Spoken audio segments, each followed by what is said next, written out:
Welcome to achieve it with जो इस video में हम NCERT क्लास 12th मैथमेटिक्स की एक्सरसाइज 10.4 के क्वेश्चंस करेंगे और इंट्रोडक्शन भी इसी वीडियो में देखेंगे।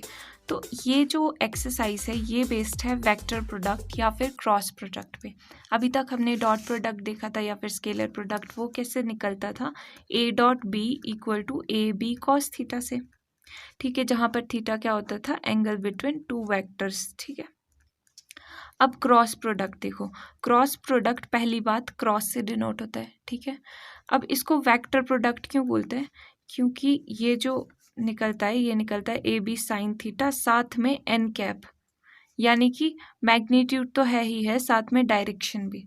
तो मैग्नीट्यूड और डायरेक्शन जब हो तो वो क्या होती है, एक वेक्टर क्वांटिटी होती है, ठीक है। तो वेक्टर प्रोडक्ट इसलिए भी बोलते हैं क्योंकि इसका जब प्रोडक्ट निकालते हैं तो एक वेक्टर क्वांटिटी आती है। पहले वाले को डॉट प्रोडक्ट बोलते थे, A dot B co dot product या फिर स्केलर प्रोडक्ट बोलते थे, क्योंकि एक स्केलर क्वांटिटी आती थी जिसकी सिर्फ मैग्नीट्यूड होती थी, कोई डायरेक्शन नहीं। अब ये AB साइन थीटा और n कैप, थीटा वही है, theta angle between two vectors है, ठीक है, और n कैप है डायरेक्शन वेक्टर है n कैप, ठीक है, कि डायरेक्शन कौन सी है। अब इस n वेक्टर की भी कुछ खासियत है। क्या खासियत है कि ये n वेक्टर, ये देखो, एक तो ये यूनिट वेक्टर है, ये कैप से आपको पता चल रहा होगा कि ये यूनिट वेक्टर है, which is perpendicular to both A and B। ये जो वेक्टर होता है, ये वेक्टर, ये दोनों के परपेंडिकुलर होता है, A वेक्टर के भी परपेंडिकुलर है, B वेक्टर के भी परपेंडिकुलर है, ठीक है। जैसे A वेक्टर और B वेक्टर के दोनों के परपेंडिकुलर है। जैसे यहाँ पर ये देखो, ये A वेक्टर है, ये B वेक्टर है, ठीक है, रियल उसमें दिखा रही हूँ मैं आपको एग्जाम्पल, ये प्लेन है, ठीक है, यहाँ A वेक्टर है, यहाँ पर B वेक्टर है, तो n वेक्टर की डायरेक्शन कैसी होगी, ऐसी, इन दोनों के परपेंडिकुलर होगी ना, इन दोनों वेक्टर्स के परपेंडिकुलर होगी, ठीक है। perpendicular to both A and B such that A and B and n cap form a right handed system।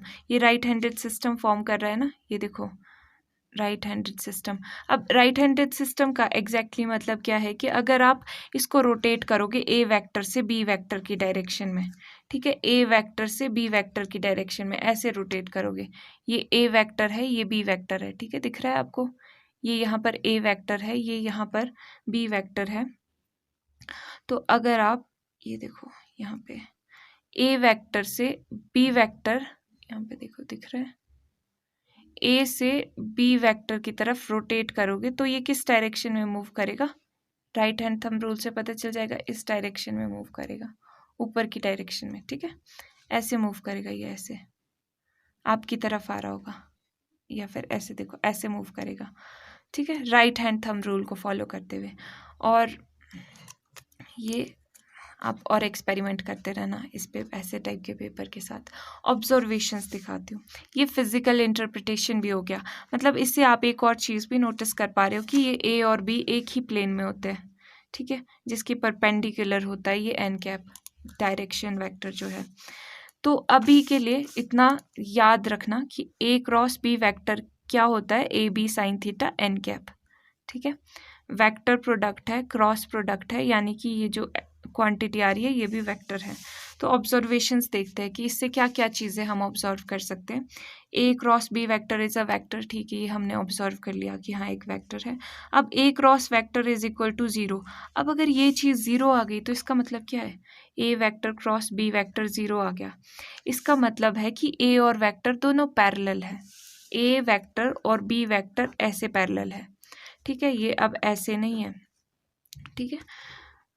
देखो कैसे पैरेलल क्यों बोल सकते हैं हम, 0 कब होगा, ये जब थीटा 0 होगा, साइन थीटा की वैल्यू 0 तो 0 पे ही होती है ना, जब थीटा 0 डिग्री होगा, तो जब थीटा 0 डिग्री होगा तभी साइन थीटा 0 होगा, ठीक है, तो 0 हो जाएगा साइन थीटा, इसका मतलब पूरी क्वांटिटी 0 हो गई, मतलब इन दोनों के बीच में एंगल 0 है, इन दोनों के बीच में एंगल 0 मतलब पैरेलल है ये दोनों एक दूसरे के, ठीक है, या 180 डिग्री भी हो, यानी ऐसे भी हो, तब भी ये दोनों एक दूसरे के पैरेलल हो गए, तब भी साइन यहाँ पर और यहाँ पर 0 होता है ना, साइन की वैल्यू 0 डिग्री पे एंड 180 डिग्री पे, ठीक है।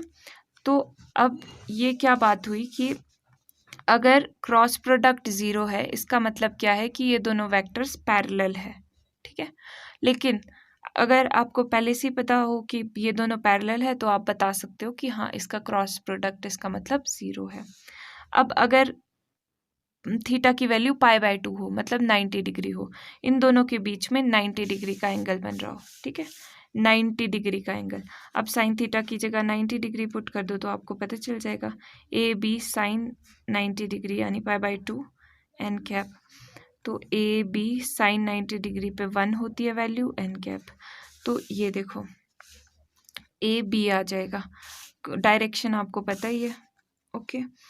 और फिर नेक्स्ट क्या चीज़ है, आई कैप क्रॉस जे कैप। अब ये देखो ये पैरेलल वेक्टर्स है, ठीक है। आई कैप और आई कैप जे कैप के कैप किसको रिप्रेजेंट कर रहे थे, यहाँ पर देखो, ऐसे दूसरे पेज पे दिखाते हैं, ये देखो ये आई कैप जे कैप और के कैप किसको रिप्रेजेंट करते हैं, ये एक्स एक्सिस को रिप्रेजेंट करता है, ये वाई एक्सिस को, और ये जेड एक्सिस को, है ना, आई कैप जे कैप एंड के कैप। तो आई कैप क्रॉस आई कैप, मतलब आई कैप का क्रॉस प्रोडक्ट निकाल रहे हो आप आई कैप के साथ ही, आई कैप वेक्टर के साथ ही, यूनिट वेक्टर के साथ। अब ये दोनों तो पैरेलल है, इसका मतलब क्या है, ये दोनों पैरेलल है, इसका मतलब सिंपल है कि इनका क्रॉस प्रोडक्ट 0 होना चाहिए, तो इनका क्रॉस प्रोडक्ट 0 होता है। वैसे ही जे कैप का भी, के कैप का भी, ठीक है। अब आई कैप क्रॉस जे कैप, अब ये देखो ये बहुत इंपॉर्टेंट चीज़ है, आई कैप क्रॉस जे कैप ये के कैप के इक्वल होता है। ये कैसे, देखो आई कैप ये है, जे कैप ये है, एक ही प्लेन में है ना, तो इनका जो क्रॉस प्रोडक्ट आएगा वो किस डायरेक्शन में आएगा, इन दोनों के परपेंडिकुलर होगा जो, ठीक है। अभी इसमें भी देख रहे थे हम, ऐसे भी देख रहे थे, परपेंडिकुलर होगा जो इन दोनों के, तो इन दोनों के परपेंडिकुलर क्या है, के कैप। सिमिलरली ये वाला केस देख लो, जे और के, इसके परपेंडिकुलर क्या है, ये है, ठीक है, ऐसे। तो इसको याद रखने के लिए कि आई कैप क्रॉस जे कैप के कैप के इक्वल होता है, आप ये ऐसे साइकिल बना सकते हो, आई जे के को ऑर्डर में लिख दो, आई जे के आता है ना अल्फ़ाबेटिकली भी, आई जे के, तो आपने आई जे जब आप अल्फ़ाबेटिकली मूव कर रहे होंगे आई से जे तो के कैप आएगा, जे से के तो नेक्स्ट क्या आया, आई कैप, फिर के से आई जे कैप आ गया नेक्स्ट, ठीक है, ऐसे याद रख सकते हो। अब अगर आपने डायरेक्शन उल्टी कर दी, डायरेक्शन आपने अपोजिट कर लिया, आप जे क्रॉस आई निकालना चाह रहे हो, ये तो आई क्रॉस जे है ना, जे क्रॉस आई निकालोगे तो क्या आ जाएगा, माइनस के आ जाएगा फिर, ठीक है, फिर माइनस लग जाएगा जब आपने डायरेक्शन अपोजिट कर ली। क्या बोल रही हूँ मैं, यहाँ देखो ये है तो नेक्स्ट प्रॉपर्टी है ना, पर यहाँ पे ही बता देती हूँ, ये देखो जे क्रॉस आई माइनस के कैप के इक्वल होता है के क्रॉस जे माइनस आई कैप, और ये चीज़, पर ये याद कैसे रखोगे, याद आपने ऐसे रखना है अल्फ़ाबेटिकली, जैसे ABCDEFGHIJK ऐसे चलोगे आप, तो फिर आई से जे की तरफ चलोगे नेक्स्ट के आएगा, आई से जे की तरफ तो नेक्स्ट के, यानी पॉजिटिव डायरेक्शन में चल रहे हैं। अब अगर उल्टा चलोगे, जे से आई की तरफ चलोगे तो यहाँ पे आएगा तो इस साइकिल के अकॉर्डिंग के ही नेक्स्ट, ठीक है, लेकिन माइनस का आ जाएगा, ठीक, ओके। तो ये आप ऐसे याद रखने की टेक्निक बता रही हूँ मैं। अब साइन थीटा किसके इक्वल आता है, साइन थीटा यहाँ पे आप फाइंड आउट कर सकते हो इजीली। ये देखो क्या होता है, A vector cross B vector equal to A का मैग्नीट्यूड बी का magnitude sine theta N cap होता है ना, तो यहाँ से साइन थीटा आप इजीली एक्सट्रैक्ट कर लो, ये चीज़ दूसरी साइड जाके डिवाइड में चली जाएगी, ठीक है। और क्योंकि थीटा एंगल है तो इसका भी मैग्नीट्यूड आता है, ठीक है, तो मतलब ये चीज़ आप इसी फॉर्मूले में से इजीली डिराइव कर सकते हो। नेक्स्ट चीज़ क्या है, vector product is not commutative. Commutative का मतलब क्या है, सी नॉर्मली क्या होता है, 2 इंटू 3 करो या 3 इंटू 2 करो, दोनों आएंगे 6 ही, ठीक है। 4 × 5 देखो या 5 × 4 करो, देख रहे हो ऑर्डर चेंज कर दिया मैंने, तो दोनों के दोनों 20 के इक्वल होंगे। लेकिन क्रॉस प्रोडक्ट में ऐसा नहीं होता। आप ए वेक्टर क्रॉस वेक्टर्स की बात कर रहे हैं क्योंकि इसमें मैग्नीट्यूड के साथ साथ डायरेक्शन भी इन्वॉल्व है। जब आप क्रॉस प्रोडक्ट करोगे तो ए क्रॉस बी क्रॉस ए के इक्वल नहीं होगी, ठीक है, ये चीज़ नहीं होगी। रैदर इसके बजाय क्या चीज़ होती है एक्चुअल में, A cross B minus times B cross A होता है, ठीक है, माइनस, ओके, मतलब डायरेक्शन चेंज हो जाती है। ये क्या रिप्रेजेंट करता है कि डायरेक्शन इसकी चेंज हो गई है, अपोजिट हो गई है डायरेक्शन। नेक्स्ट प्रॉपर्टी क्या है, if A and B represents the adjacent sides of triangle, A और बी अगर ट्राइंगल की साइड्स रिप्रेजेंट करें। अब वेक्टर ए और वेक्टर बी अगर ट्राइंगल की कोई दो साइड्स हम मान लेते हैं कि हाँ एक ट्राइंगल बन रहा है जिसमें ये ए वेक्टर है, ये बी वेक्टर है, तो अब अगर इसका एरिया निकालना है ना तो आप वेक्टर्स की मदद से इजीली निकाल सकते हो। क्या होता है 1/2 ए वेक्टर क्रॉस बी वेक्टर, ठीक है, एज सिंपल एज दैट। और पैरेललोग्राम, अगर पैरेललोग्राम का एरिया निकालना है, ठीक है, ये पैरेललोग्राम है। अब इसकी आपको पता है दो साइड्स इक्वल होती है पैरेललोग्राम की, तो अब इसका एरिया निकालना है, ये उससे भी ज़्यादा इजी है, ठीक है, ये सिंपल ए क्रॉस बी वेक्टर हो जाएगा, इसका मैग्नीट्यूड ऑफ कोर्स, इसका भी मैग्नीट्यूड, ठीक है। तो ये दोनों भी याद रखने हैं, ये बहुत ईजी है और बहुत काम आते हैं। डिस्ट्रीब्यूटिव प्रॉपर्टी, अब ये प्रॉपर्टी क्या है, ये डिस्ट्रीब्यूटिव प्रॉपर्टी बताती है कि आप इसको यहाँ पे अगर ए क्रॉस बी प्लस सी है ना तो आप इसको खोल सकते हो, ब्रैकेट ओपन कर सकते हो, डिस्ट्रीब्यूट कर सकते हो, ए बी ए सी, ठीक है, ऐसे कर सकते हो। जैसे नॉर्मली हम ब्रैकेट ओपन करते हैं आप वैसे इसको नॉर्मली ब्रैकेट ओपन कर सकते हो। पर यहाँ पे ध्यान रखना, आप ब्रैकेट ओपन करते करते ऐसे मत कर देना कि आपने ये ब्रैकेट ओपन किया तो आपने यहाँ तो ठीक लिख दिया प्लस यहाँ पर सी ए कर दिया, नो ये गलत हो जाएगा क्योंकि ये कॉम्यूटेटिव नहीं होता। आपको वैसे ही ब्रैकेट खोलना, ऑर्डर में ब्रैकेट ओपन करना है, ए क्रॉस बी प्लस ए क्रॉस सी, ऐसे ब्रैकेट ओपन करना है, ठीक है, तो ये ध्यान रखना। और यहाँ पर लैम्डा अगर स्केलर भी है, ये वेक्टर के साथ डिस्ट्रीब्यूटिव प्रॉपर्टी चेक की ना, स्केलर के साथ भी आप ऐसे ही कर सकते हो, ठीक है, बात वही है। अब क्वेश्चंस की तरफ आते हैं। क्वेश्चन नंबर 1 में पूछा है फाइंड ए क्रॉस बी का magnitude if A vector and B vector is this. अच्छा, अभी ए वेक्टर और बी वेक्टर निकालना है। अभी तक हमने सिर्फ और सिर्फ बेसिक चीज़ें डिस्कस की थी ना कि कैसे निकलता है, क्या चीज़ होती है। अब यहाँ पे एंगल नहीं दिया हुआ है तो क्रॉस प्रोडक्ट कैसे निकलता है ये सीखने वाली चीज़ है। A vector cross B vector, इनका क्रॉस प्रोडक्ट कैसे निकलता है, डिटर्मिनेंट का यूज़ करके। डिटर्मिनेंट्स तो पढ़े होंगे ना आपने, ये आई कैप जे कैप के कैप, ये पहले आपने यहाँ पर लिख देना है, समझना कैसे कर रहे हैं हम, कैसे वेक्टर प्रोडक्ट निकालते हैं। फिर उसके बाद जो पहली चीज़ है ए वेक्टर, यहाँ पे लिख दी डायरेक्शन हमने आई जे के, ठीक है। अब यहाँ पर लिखेंगे हम ए वेक्टर के का जो भी यहाँ पे ये टर्म्स होंगे, ये कंपोनेंट्स होंगे। ए वेक्टर का यहाँ पे स्केलर कंपोनेंट क्या है 1, यहाँ पे क्या है -7 और यहाँ पर क्या है 7, ऐसे इसके नीचे आई कैप के नीचे -7 जे कैप के नीचे 7 के कैप के नीचे। ए वेक्टर पहले लिख दिया, फिर बी वेक्टर लिखेंगे। नेक्स्ट बी वेक्टर क्रॉस है ना, अब बी वेक्टर के कंपोनेंट्स भी लिख लो 3 - 2 and 2, 3 - 2 and 2, ठीक है। इसका डिटर्मिनेंट फाइंड करोगे तो A vector cross B vector आपको क्रॉस प्रोडक्ट मिल जाएगा। देखो कैसे फाइंड करोगे, एक बार फिर से मैं बता देती हूँ। ए वेक्टर क्रॉस बी वेक्टर, यहाँ पर ए वेक्टर के कंपोनेंट्स लिखे हैं, स्केलर कंपोनेंट्स, यहाँ पे बी वेक्टर के, और ये आई जे के लिखा है ऊपर, ठीक है। सिंपली डायरेक्शन लिखिए, जो भी डायरेक्शन दी होगी। अगर यहाँ पे आई जे के की जगह कोई और डायरेक्शन दी होती तो वो लिखते, जैसे एक्स कैप से डिनोट की होती तो यहाँ पे एक्स कैप लिखते आप, ठीक है। पर आपके सिलेबस में अभी इतना ही है, आई जे के वाला ही है। तो अभी इसका डिटर्मिनेंट फाइंड आउट करते हैं। डिटर्मिनेंट कैसे फाइंड आउट करते हैं, यहाँ इसके अलॉन्ग एक्सपेंड करते हैं, ठीक है। आई कैप और ये चीज़ लिख लो, ये पूरी रो इग्नोर हो जाती है ना, रो और कॉलम। क्या बचा? -7, इसको इग्नोर कर दो। लो, इसको इग्नोर करने के लिए कैसे कैसे इसको कवर किया जाए, ऐसे कवर कर लो, ठीक है। ये इग्नोर करो, मतलब क्या हो रहा है, ये देखो, ये इग्नोर कर दो। -7 7 -2 and 2, ठीक है। नेक्स्ट चीज़ ये, अब ये वाला कंपोनेंट के साथ माइनस आता है हर बार। डिटर्मिनेंट्स ओपन करना आपको आना चाहिए, कैसे डिटर्मिनेंट ओपन करते हैं, डिटर्मिनेंट सॉल्व करते हैं। तो अब ये वाला कॉलम और ये वाली रो इग्नोर कर दो, बाकी सारे लिख दो।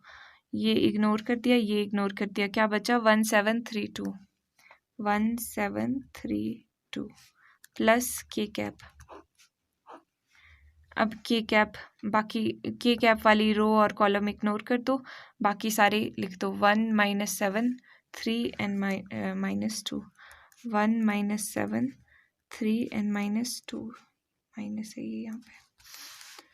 ओके, तो अब इसको फर्दर सॉल्व करो। आई cap -7 to -14 -2 into 7 -14 minus j cap 1 2 2 -3 into 7 21 plus k cap 1 into 2 -2 -3 into -7 हो गया -21 इक्वल टू आई कैप -14 + 14। ये सिंपली डिटर्मिनेंट निकाल रहे हैं हम इसका, तो डिटर्मिनेंट निकालना आपको अच्छे से आना चाहिए। -21 and 2 यानी कि -19 plus k cap -2 minus cot plus, तो ये 14 -14 ये तो ज़ीरो हो गया, पूरी चीज़ ही ज़ीरो हो गई है, तो ठीक है। तो यहाँ पे बच गया माइनस प्लस 19 जे कैप। यहाँ पर क्या बच गया?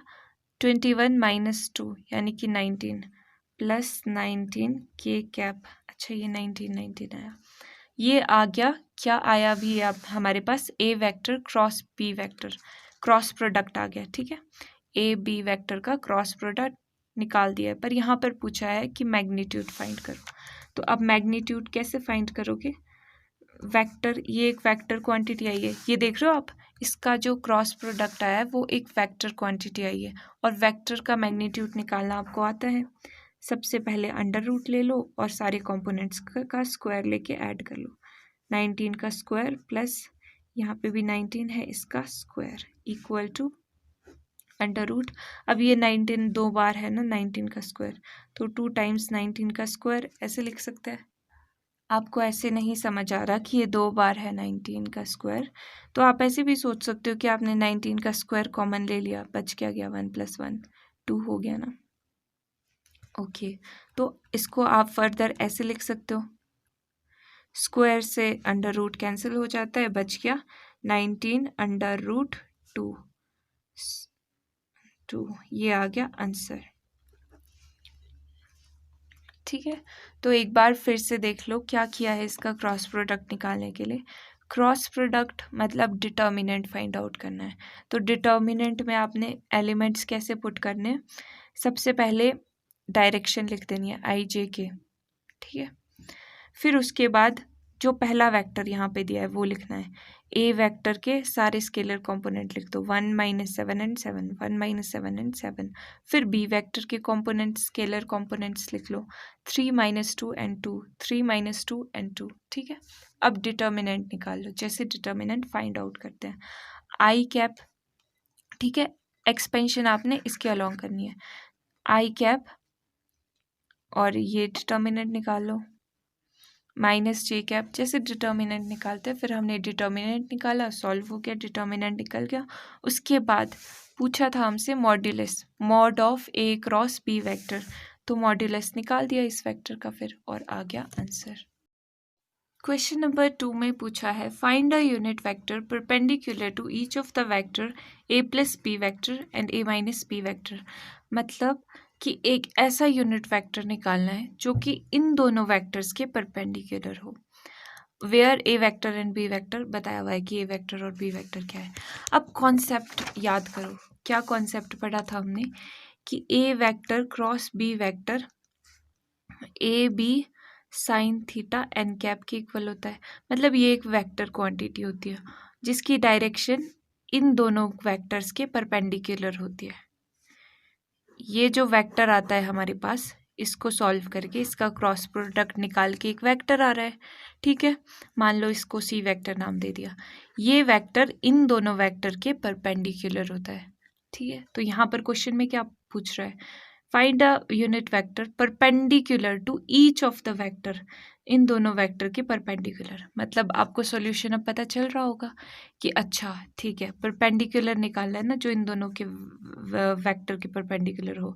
तो इन दोनों का क्रॉस प्रोडक्ट निकाल देते हैं। इन दोनों का क्रॉस प्रोडक्ट निकाल देंगे, A plus B vector cross A minus B vector. इसका जब आप क्रॉस प्रोडक्ट निकाल दोगे तो एक ऐसा वेक्टर आएगा जो इन दोनों के परपेंडिकुलर होगा, इसके भी परपेंडिकुलर होगा, इसके भी परपेंडिकुलर होगा। तो एक काम तो हो गया, ठीक है, समझ गए। जो परपेंडिकुलर, ऐसा वेक्टर जो परपेंडिकुलर हो इस वेक्टर के भी इस वेक्टर के भी, वो क्रॉस प्रोडक्ट से निकल जाएगा। नेक्स्ट क्या चीज़ है, यूनिट भी है, यहाँ पे यूनिट वेक्टर बोला है। तो अब ये वेक्टर निकल गया। अब इसका यूनिट वेक्टर निकालने में कितना ही टाइम लगता है। यूनिट वेक्टर सी का यूनिट वेक्टर कैसे निकलेगा, वेक्टर अपॉन इसका मैग्नीट्यूड, ठीक है। तो ये निकाल देंगे। तो 2 स्टेप्स में ये सॉल्व हो जाएगा, 2 मेजर स्टेप। एक तो इसका क्रॉस प्रोडक्ट निकालना पड़ेगा, क्रॉस प्रोडक्ट से एक ऐसा वेक्टर हमारे पास आ जाएगा जो इन दोनों के परपेंडिकुलर होगा। फिर दूसरा स्टेप क्या निकालना है, क्योंकि यूनिट वेक्टर पूछा है, सिंपल वेक्टर नहीं पूछा है, यूनिट वेक्टर पूछा है, तो मतलब इसका यूनिट वेक्टर भी निकालना पड़ेगा। ओके, तो अब सबसे पहले ये तो स्टेप 1 है। स्टेप 0 क्या होगा, ये तो फाइंड आउट कर ले पहले, ए प्लस बी क्या है, ठीक है। तो ए प्लस बी वेक्टर क्या आ जाएगा, प्लस कर दो इन दोनों वेक्टर्स को। कैसे प्लस होता है, ये आई कैप वाले कंपोनेंट्स आई कैप के साथ, 3 प्लस यहाँ पर क्या है 1 I cap plus 2 plus 2 J cap plus 2 minus 2 के कैप, ठीक है। ये निकल गया 4 आई cap plus 4 J cap, 2 minus 2 तो 0 ही हो गया। ए वेक्टर प्लस बी वेक्टर निकल गया। अब ए वेक्टर माइनस बी वेक्टर भी निकाल लेते हैं। तो A vector minus B vector यानी 3 minus 1 I cap plus 2 minus 2 J cap plus 2 minus of minus 2, 2 minus of minus 2 मतलब माइनस माइनस प्लस हो गया के cap, 3 minus 1 2 I cap plus ये 0 जे कैप, 0 को क्यों ही लिखना यहाँ पे, फिर 4 के कैप। ओके, तो ये दोनों तो फाइंड आउट कर लिए। अब ऐसा वेक्टर जो कि परपेंडिकुलर है इन दोनों वेक्टर्स के, वो कैसे निकलेगा, इन दोनों का क्रॉस प्रोडक्ट निकाल करके। अब यहाँ पर मैंने ये स्टेटमेंट लिख दी कि now vector perpendicular to each of vector, ये क्वेश्चन से लिखा है, vector perpendicular to each of vector this and this is given as, cross product निकाल दो, क्रॉस प्रोडक्ट से ही मिल जाएगा ना, cross product A vector minus B vector जो हमने बात की थी। अब ये लिख देते हैं, क्या है ए प्लस बी वेक्टर क्या है, 4 आई cap plus 4 J cap cross ये ए minus B vector 2 I cap plus 4 के कैप, ठीक है। अब चाहे आप इसको ऐसे ओपन करके ब्रैकेट ओपन करके सॉल्व करो या फिर डिटर्मिनेंट लेके सॉल्व करो। तो हम यहाँ पे डिटर्मिनेंट वाला मेथड से ही कर लेते हैं क्योंकि पहला क्वेश्चन भी उसी से किया है, बहुत इजी रहता है वैसे डिटर्मिनेंट मेथड से।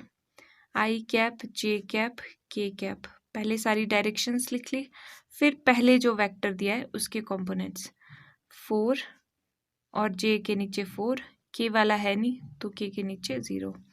अब यहाँ पर 2 और 4, 2 और 4 यहाँ पे देखो के नीचे लिखना है, ये के वाली लाइन में लिखना क्योंकि जे तो है नहीं, यहाँ पे जे पे 0 आ जाएगा। तो अब यहाँ पर इसको फर्दर सॉल्व करो, एक्सपेंड करोगे तो आई कैप वाली रो और कॉलम इग्नोर कर दो, बाकी सब लिख लो, माइनस जे कैप। अब जे कैप वाली रो और कॉलम इग्नोर कर दो, बाकी सब लिख दो, 4024 प्लस के कैप।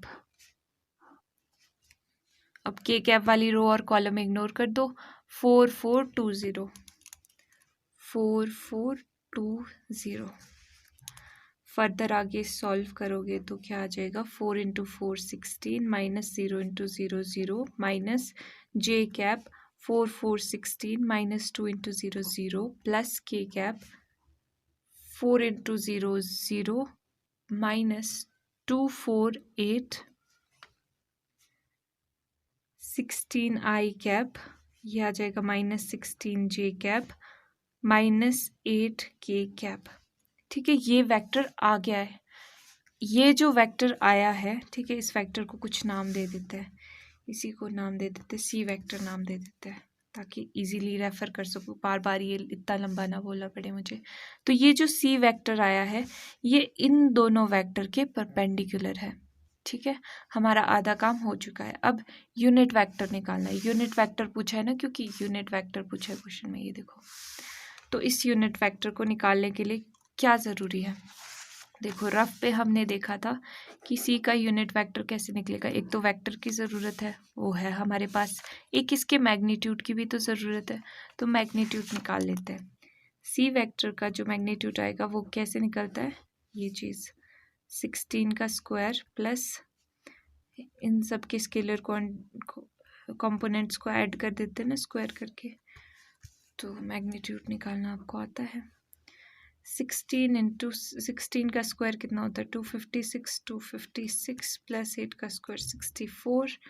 अब इनको कर दो ऐड, 6 4 10 10 16 1 5 5 10 11 6 17 2 4 4 5 576।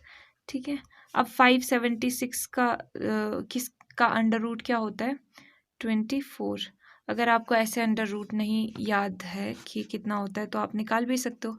576 का अंडर रूट कर लो, ये पेयर बन गए पहले 2 2 के, ये अकेला रह गया, 2 2 4 होता है, माइनस 1 बच गया, तो अब पूरी ये चीज़ नीचे आ जाती है, 2 2 4 होता है।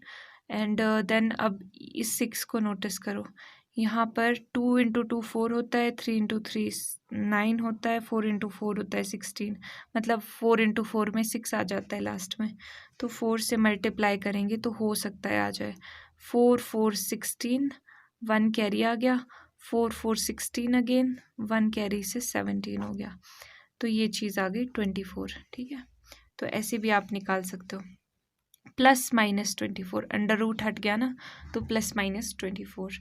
अब सी वेक्टर है हमें पता, मैग्नीट्यूड, अच्छा यहाँ पे आपको दिखा नहीं, सॉरी, ये देखो सी वेक्टर हमें पता था, सी वेक्टर का मैग्नीट्यूड हमने निकाल दिया। अब यूनिट वेक्टर निकाल सकते हैं इजीली, ठीक है, लिख लेते हैं। तो यहाँ पर सी यूनिट वेक्टर क्या आ जाएगा, C vector upon magnitude of C vector, तो मैग्नीट्यूड है 1 प्लस माइनस 1/24। ठीक है, क्योंकि मैग्नीट्यूड अपॉन में है ना, और यहाँ पर वेक्टर, वेक्टर क्या था, ये था वेक्टर 16 आई कैप माइनस 16 जे कैप माइनस 8 के कैप। इसको ओपन कर लेते हैं ब्रैकेट, 16/24 आई कैप, प्लस माइनस था, इंटू माइनस के साथ minus into minus in plus into minus हो गया माइनस, माइनस माइनस प्लस, और 16/24 जे कैप, ब्रैकेट ओपन हो रहा है सिंपली, माइनस प्लस माइनस हो गया, ये 8/24 के कैप। अब ये फर्दर 8 2 16 8 3 24, 8 2 16 8 3 24, 8 3 24, ये आ गया प्लस माइनस 2/3 आई कैप माइनस प्लस 2/3 जे कैप माइनस प्लस 1/3 के कैप, ये आ गया आंसर। पर इसको कंक्लूड कर लेते हैं अच्छे से, तो ये यहाँ पर कंक्लूड कर दिया है। अब एक बार फिर से ओवरव्यू देख लेते हैं क्या किया है। यहाँ per unit vector find out करना था जो कि परपेंडिकुलर हो इन दोनों वेक्टर्स के। ठीक है। तो परपेंडिकुलर कैसे निकालते, ये वेक्टर्स तो आपको निकालने आ जाएंगे, a plus V plus B करना है और a माइनस बी करके ये निकाल दिए, ये फाइंड आउट कर लिए, ये वेक्टर्स ये है, ठीक है। दोनों के दोनों वेक्टर क्वांटिटी है। अब इन दोनों वेक्टर के जो परपेंडिकुलर हो ऐसा वेक्टर क्रॉस प्रोडक्ट से ही निकलता है, ठीक है। क्रॉस प्रोडक्ट से जो निकला, क्रॉस प्रोडक्ट जब हमने किया तो ये वेक्टर निकला, ठीक है। अब यूनिट वेक्टर पूछा था, तो यूनिट वेक्टर के लिए मैग्नीट्यूड की भी ज़रूरत थी और वेक्टर की भी ज़रूरत थी, तो हमने ये निकाल करके मैग्नीट्यूड और ये सब कुछ हमने पुट कर दिया यहाँ पर और आंसर निकल गया, ये निकल गया unit vector perpendicular to the vector this. अब यहाँ पर चीज़ क्या थी, एक तो ये समझने वाली चीज़ थी कि यहाँ पर ये क्रॉस प्रोडक्ट आप या तो ब्रैकेट ओपन करके भी कर सकते हो या आप वैसे ही डिटर्मिनेंट वाले मेथड से भी कर सकते हो। तो आई जे के लिख दो और इसके कॉरेस्पॉन्डिंग जो भी नंबर्स आते हैं वो लिख दो। पहले ये वाला लिखना है, ठीक है, पहले ये वाला लिखना है, फिर बाद में ये वाला लिखना है, ठीक है। तो 4 4 4 और के साथ कुछ नहीं था तो 0, 4 4 0, यहाँ पर 2 और जे के साथ कुछ नहीं है तो 0 4 2 0 4 और इसको एज डिटर्मिनेंट सॉल्व कर दिया, ठीक है। नेक्स्ट क्वेश्चन, क्वेश्चन नंबर 3 में पूछा है if a unit vector A vector makes angle π/3 with i cap this and this, मतलब एंगल्स की इंफॉर्मेशन दी हुई है, find theta and hence the components of A. अब यहाँ पर देखो क्या पूछा है, ये कलरफुल हो गए हाथ पूरे, okay. If a unit vector A vector makes angle π/3 with i cap, पहले इसको समझते हैं ग्राफिकली, यहीं पे समझ लेते हैं क्या फर्क पे। ये देखो, ये आई कैप है, ये जे कैप है और ये के कैप है, ठीक है। अब कोई ऐसा वेक्टर है ए वेक्टर जो कि π/3 का एंगल बना रहा है विद आई कैप, ये जो एंगल बना रहा है ये π/3 का एंगल बना रहा है और π/4 एंगल बना रहा है जे कैप के साथ, π/4 का एंगल, और एक्यूट एंगल बना रहा है थीटा विद के कैप, ठीक है, थीटा विद के कैप, ओके। तो अब इस के कैप के साथ ये जो वेक्टर है ये थीटा एंगल बना रहा है। अब इस थीटा को हमें फाइंड आउट करना है। एक्यूट एंगल का मतलब क्या है कि लेस देन 90 डिग्री का एंगल है, ये 90 डिग्री से बड़ा एंगल नहीं है, ये छोटा एंगल है, या 60 70 85 भी हो सकता है, 30 कोई भी हो सकता है, 90 डिग्री से छोटा, ठीक है। फाइंड थीटा फाइंड आउट करना है एंड हेंस कंपोनेंट्स ऑफ ए के कंपोनेंट्स भी फाइंड आउट करने हैं। अब इसको थोड़ा सा और समझते हैं क्वेश्चन को। ए वेक्टर को आप कैसे लिखते हो, something I cap plus something J cap plus something के कैप, यहाँ पे कुछ ना कुछ होगा, A1 A2 A3 बोल देते हैं, ठीक है, कोई नंबर होगा यहाँ पे, A1 A2 A3 कोई नंबर है, ठीक है, कांस्टेंट है कोई, ओके। अब यहाँ पर एंगल की इंफॉर्मेशन दी हुई है, मतलब डायरेक्शन थीटा की इंफॉर्मेशन दी हुई है ना, मतलब हम डायरेक्शन को साइन निकाल सकते हैं थीटा से। डायरेक्शन को साइन क्या होते हैं, कॉस थीटा, यहाँ पर देखो ये चीज़, इससे डायरेक्शन को साइन से हम इजीली निकाल सकते हैं ना थीटा से। कॉस थीटा क्या होता है, θ1 अगर आप निकालो, अल्फ़ा, इसको अल्फ़ा बोलते हैं, इसको बीटा बोलते हो और इसको गामा बोलते हो ना, तो आपको पता है कि कॉस अल्फ़ा, यहाँ पे ना आपको ऐसे डायग्राम दिख जाएगा, ऐसे करके बनाते रुको, कॉस अल्फ़ा किसके इक्वल होता है, ये फर्स्ट कंपोनेंट जो आई कैप, क्योंकि कॉस अल्फ़ा कौन सा होता है एंगल जो आई कैप के साथ बन रहा होता है, ये थोड़ी सी कोसाइंस की आपको रिवीजन दे रही हूँ मैं। A1 over magnitude of A vector, ठीक है। कॉस बीटा क्या होता है, A2 अपॉन मैग्नीट्यूड ऑफ पूरा वेक्टर ए, ठीक है।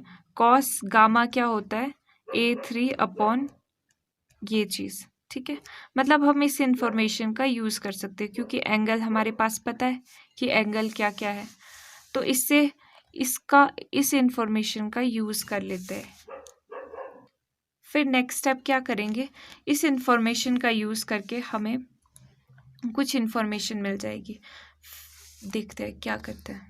ये देखो यहाँ पर मैंने लिख दिया है कि लेट ए वेक्टर, ये जो वेक्टर है ये मैंने ऐसा लिख दिया, ठीक है। Since A vector makes an angle, ये भी सारा का सारा यहीं से लिख दिया है। Since this makes an angle this with this, यहाँ तक सेम चीज़ लिखी है, इन्फॉर्मेशन जो भी गिवन है। अब ये इसका क्या मतलब है कि ये एंगल बना रहा है π/3 का विद आई कैप, मतलब कि cos π/3 किसके इक्वल है, A1 upon magnitude of A vector के, है ना, इसी के इक्वल है ना। डायरेक्शन को साइंस की इंफॉर्मेशन यूज़ कर रहे हैं हम। अब कॉस ये जे कैप के साथ क्या है π/4, ठीक है। जे कैप वाला कंपोनेंट, इसका डायरेक्शन को साइन क्या होगा A2 अपॉन ए वेक्टर का मैग्नीट्यूड, एंड कॉस के वेक्टर के साथ गामा होता है ना, के कॉस गामा थीटा है यहाँ पे, ये किसके इक्वल होता है A3 अपॉन ए वेक्टर के इक्वल।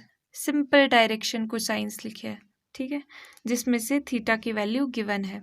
ये अल्फा बीटा गामा है, ठीक है, बीटा गामा, जिसमें अल्फा बीटा की वैल्यू गिवन है, इस गामा को थीटा बोल दिया, इसकी वैल्यू निकालनी है, ठीक है। अभी एक और चीज़ हमें इंफॉर्मेशन मालूम है, क्या कि इस ए वेक्टर का जो मैग्नीट्यूड है वो 1 है। क्यों? क्योंकि यूनिट वेक्टर है।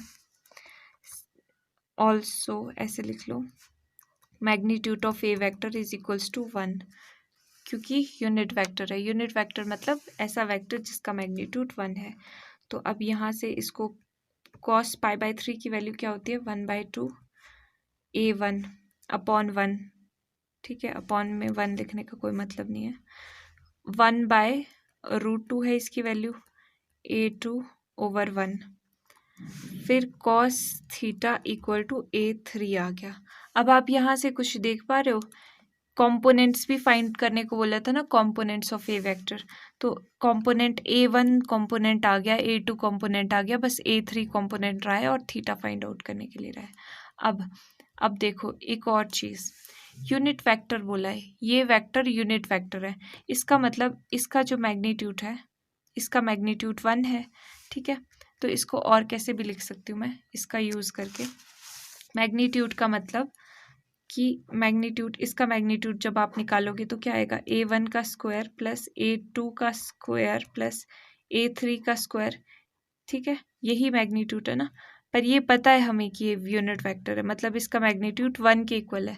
तो इस कंडीशन का यूज़ करके भी हम कोई ना कोई वैल्यू निकाल सकते हैं, क्योंकि इन्फॉर्मेशन तो यही गिवन है यहाँ पर।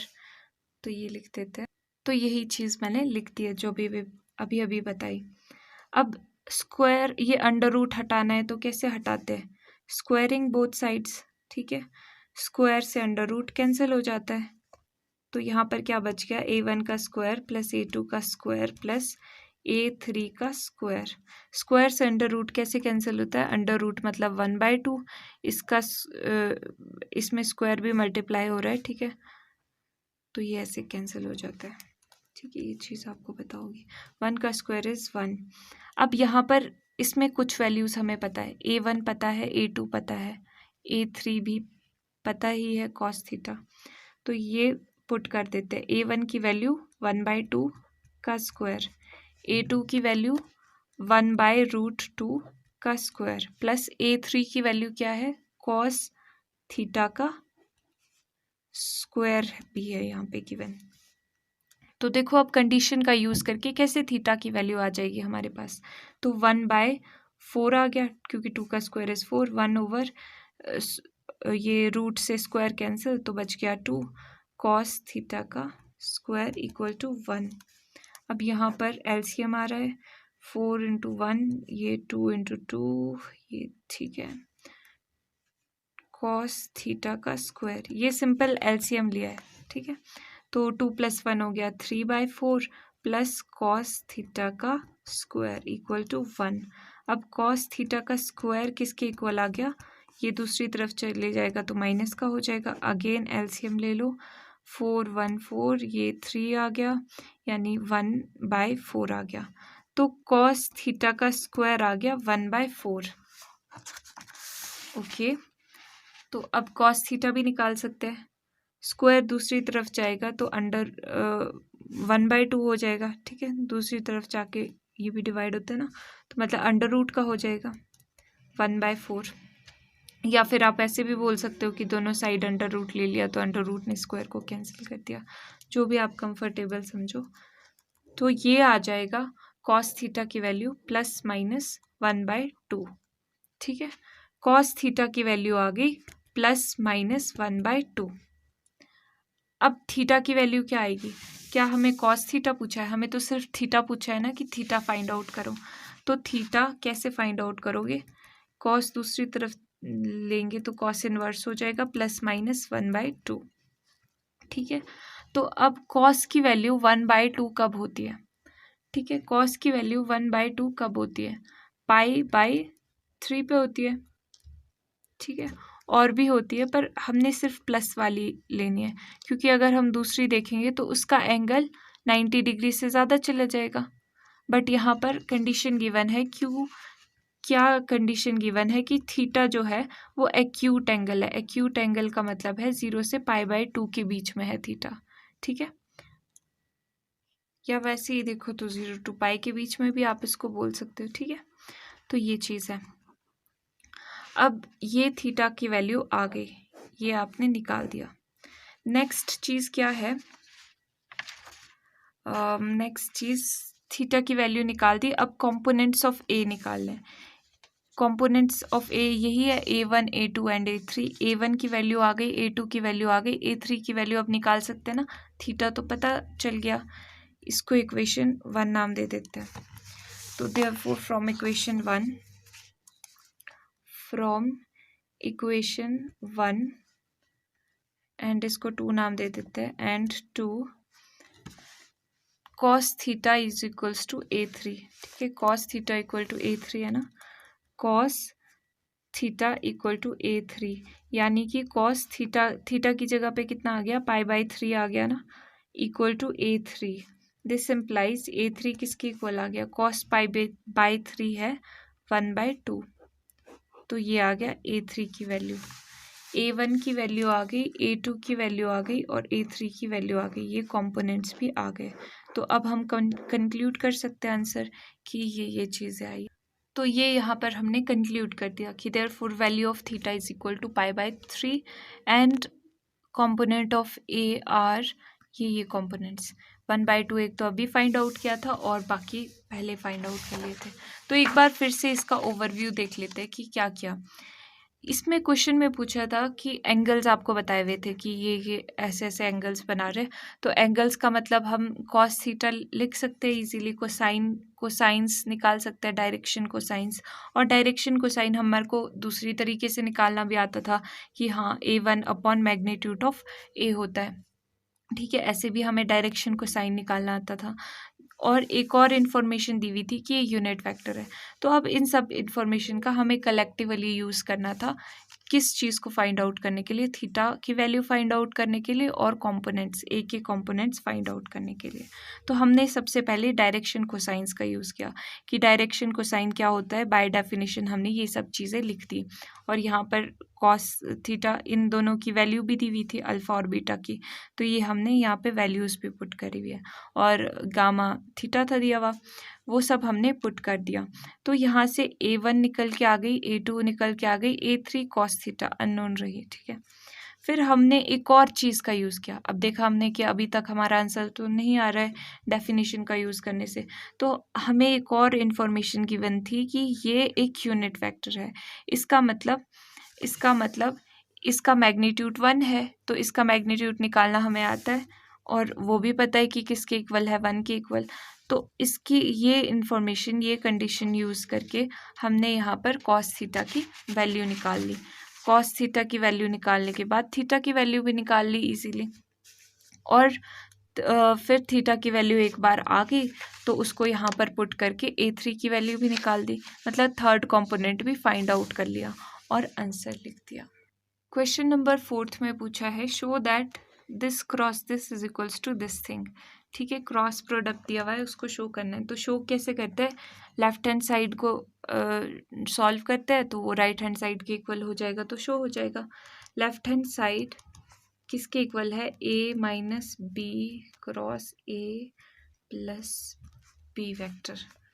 ठीक है, तो आपको पता है इसकी प्रॉपर्टी क्या है कि हम इसको एज अ ब्रैकेट, जैसे ब्रैकेट सिंपली ओपन करते हैं वैसे हम ओपन कर सकते हैं।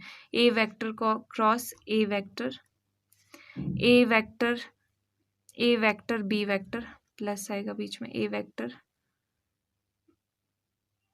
क्रॉस बी वेक्टर माइनस, अब ये माइनस है ना, B vector cross A vector,